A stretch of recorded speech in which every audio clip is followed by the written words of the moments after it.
ഇങ്ങനെ മുന്നിലിരിക്കുമ്പോൾ ഞങ്ങളെല്ലാം ഗുരുക്കന്മാരെ പോലെ കാണുന്ന ആദ്യമായിട്ട് ചെയ്ത കാര്യങ്ങളെല്ലാം സൂപ്പർ ഹിറ്റ് അല്ലേ?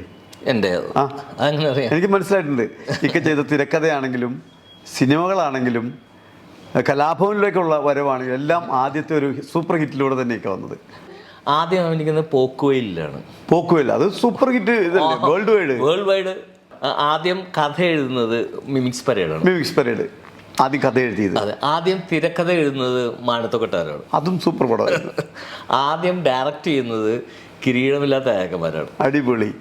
അപ്പൊ കലാഭവനിലെ ആദ്യത്തെ ആർട്ടിസ്റ്റ് ആദ്യം അവിടെയാണ് ആദ്യം തുടങ്ങുന്നത്. ശരിക്കും പറഞ്ഞാൽ എൻ്റെ ഒരു കസിൻ സിസ്റ്ററാണ് അവിടെ വയലിൻ പഠിക്കാൻ പോകുമായിരുന്നു, മുംതസ്താദ എന്ന് പറഞ്ഞിട്ട്. അപ്പോൾ വയലിൻ പഠിക്കാൻ അന്നത്തെ കാലത്ത് അപ്പോൾ അവലച്ചൻ നോർത്തിൽ അവിടെ കലാഭവൻ തുടങ്ങി വരുന്നേ ഉള്ളൂ. ആ സമയത്താണ് ഞാൻ അന്ന് നടൻ സുധീറിനെയൊക്കെ കാണിക്കുമായിരുന്നു പണ്ടത്തെ. അപ്പോൾ ഈ മുംതസ്താദൊക്കെ ഭയങ്കര ഇഷ്ടമാണ്. എടാ അതുപോലെ തന്നെ ഉണ്ട്, കറക്റ്റാണെന്ന് പറയുക. അങ്ങനെ അച്ഛനടുത്ത് പറയുകയും അവിടെ ചെല്ലുകയും പ്രീഡിക്ക് പഠിക്കുന്ന ആ സമയം.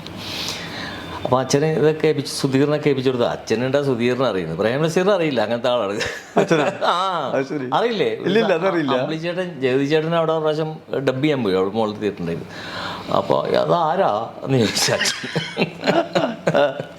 അപ്പോൾ പറഞ്ഞ് മനസ്സിലായി സിനിമ നടനാണെന്നൊക്കെ പറഞ്ഞു. അമ്പിളിച്ചേട്ടൻ അപ്പോൾ ഭയങ്കര ഭവ്യതയോടി നമസ്കാരം എന്ന് പറഞ്ഞ് അപ്പോഴാണ് ചോദിച്ചത് എന്ത് ചെയ്യുന്നു. അയ്യോ. പക്ഷേ അച്ഛനെ എല്ലാവർക്കും അറിയാം, കലാകാരന്മാർ ഒരുപാട് പേരെ കൊണ്ടുവന്ന ആളുമൊക്കെയാണ്. അതെ, സിനിമ കാണുമല്ലോ, സിനിമ കാണില്ല, അതുകൊണ്ടാണ് ലോഹയൊക്കെ ഇട്ട് തിയേറ്ററിൽ പോവുക. അച്ഛൻ ഭയങ്കര ഭക്തി കാര്യങ്ങളിലൊക്കെയാണ്, കലാപം കഴിഞ്ഞാൽ പള്ളിയും അങ്ങനത്തെ കാര്യങ്ങളിലൊക്കെയാണ്. അപ്പോൾ അച്ഛനെ എന്നെ വിളിപ്പിക്കുന്നു, സുധീറിനെ കാണിക്കുന്നു. അച്ഛന് അറിയാലോ സുധീറിനെ കാണിച്ചു. അപ്പോൾ ശരി, ഇയാൾ നാളെ ഒരു പരിപാടിയുണ്ട് ചാലക്കുടിയിൽ, അതിന് പോയി കയ്യടിയൊക്കെ കിട്ടിയ തനിക്ക് മറ്റന്നാ ഒരു പരിപാടിക്ക് അതിന് കൊണ്ടുപോകും. അപ്പോൾ തനിക്ക് ഞാൻ 40 രൂപ തരും. അന്ന് 40 രൂപയാണ്. ഉള്ളി കൂടെ ഒരു 1000 പറവാണ് പറഞ്ഞു പോയത്. 40 രൂപ എന്ന് പറഞ്ഞാൽ അന്ന് പെട്രോളിന് 6 രൂപ 7 രൂപ ഉള്ളൂ, അത്രേ ഉള്ളൂ. ആ സിനിമക്ക് 2.5 രൂപ മതി. ആ സമയത്ത് 40 രൂപ. കവിതയിൽ 300 പൈസയാണ് സിനിമ.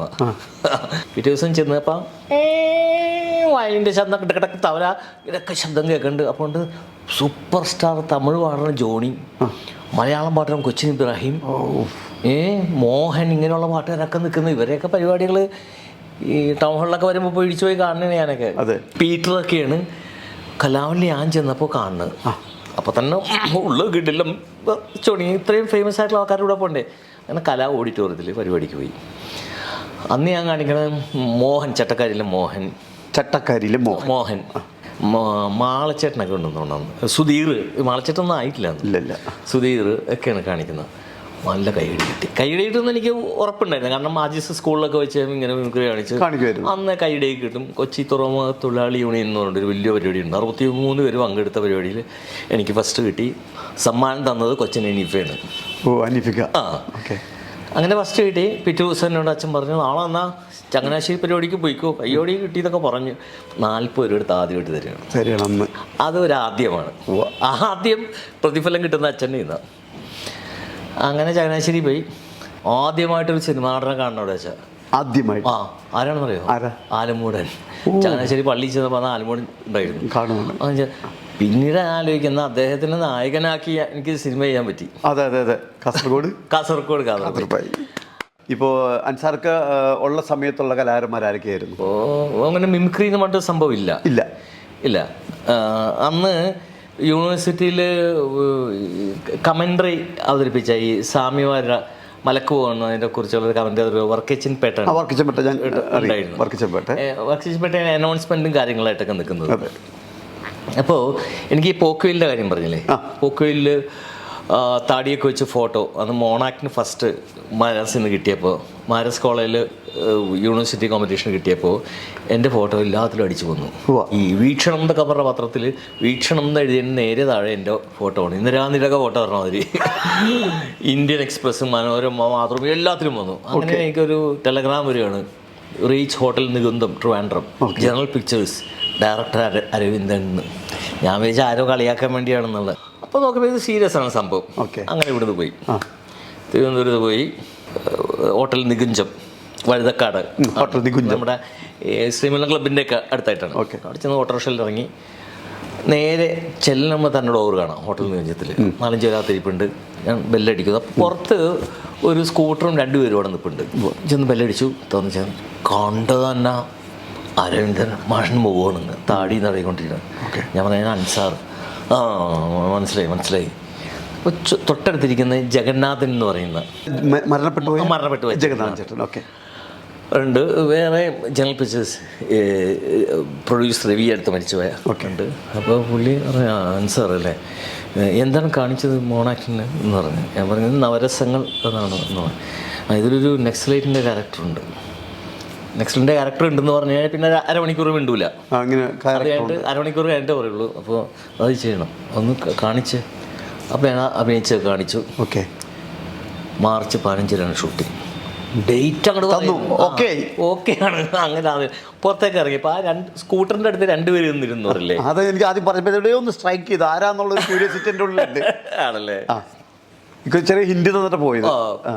കുറേ നാൾ കഴിഞ്ഞ് ഫോർട്ട് കൊച്ചിയിൽ വാസ്കോഡിഗാമ എന്ന് പറഞ്ഞ പള്ളിയിൽ കളിക്കളത്തിൻ്റെ ഷൂട്ടിങ്ങിന് പുള്ളിയുടെ പോയി. അപ്പോൾ പുള്ളിയുടെ പോയപ്പോൾ ഇപ്പോൾ നടൻ മുരളി, ശോഭന ഒക്കെ ഇരിപ്പുണ്ട്. അപ്പോൾ മുരളി മമ്മൂട്ടി ഒരു സംഭവമുണ്ട്. സെറ്റിൽ ചെന്ന് കഴിഞ്ഞാൽ വേറെ ആളാണ്. ഇവിടുന്ന് കാറിലും ഒരുമിച്ച് പോകുമ്പോൾ തനി ജ്യേഷ്ഠൻ്റെ കൂട്ടുകാരൻ മമ്മൂട്ടി എന്നോട് അങ്ങനെ വളരെ ഫ്രീ ആയിട്ട് സംസാരിക്കാൻ കേൾക്കണം. അപ്പം നമുക്ക് അങ്ങോട്ട് ബഹുമാനമൊന്നും ഉണ്ടാവില്ല. പറയല്ലോ. ഞാൻ പറയാം അത് മഹാബോറാട്ടാ, അത് ബോറൊന്നുമില്ല, തനിക്ക് തോന്നുന്നുണ്ട്. ഞാൻ പറയാം അത് ബോറെന്ന് പറഞ്ഞാൽ ബോറാണെന്ന്. അല്ലോടും ഇന്നാരെങ്കിലും ബോറാണെന്ന് പുള്ളിയോട് പറയാൻ തോന്നുന്നു. പറയില്ല. സെറ്റിൽ ചെന്നാ പറയോ. ഇങ്ങനെയൊക്കെ കളി ചീറ്റിയ തമാശയൊക്കെ ആയിട്ട് പോയി ചെന്ന് ഇറങ്ങിക്കഴിഞ്ഞാൽ പുള്ളി ഡോറ് വന്നിങ്ങ് ഇറങ്ങിക്കഴിയില്ലേ. അപ്പം നോക്കുക. അപ്പം പോലെ നമുക്ക് പേടി തുടങ്ങും, ബഹുമാനം തുടങ്ങും. ആരെയും പരിചയപ്പെടുത്തൊന്നുമില്ല. പുള്ളി തുണിയൊക്കെ ഇങ്ങനെ ഉടുത്ത് നടന്ന് താനിപ്പം പണ്ട് മുരളി അടുത്ത് നിന്ന്. അപ്പോൾ ഞാനിങ്ങനെ മാറിങ്ങനെ നിൽക്കും. ചിലപ്പോൾ അരിടോ എന്ന് പറയും. ഇതെന്തോ അരിടോ പറഞ്ഞു. മുരളി എന്നിങ്ങനെ നോക്കണ്ട്.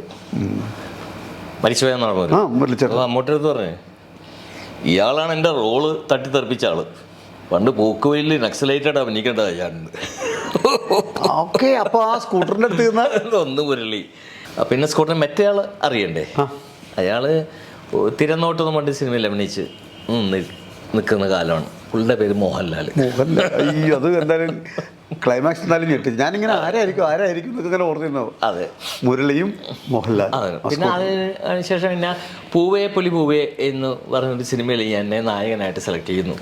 ആ പടം നടന്നില്ല.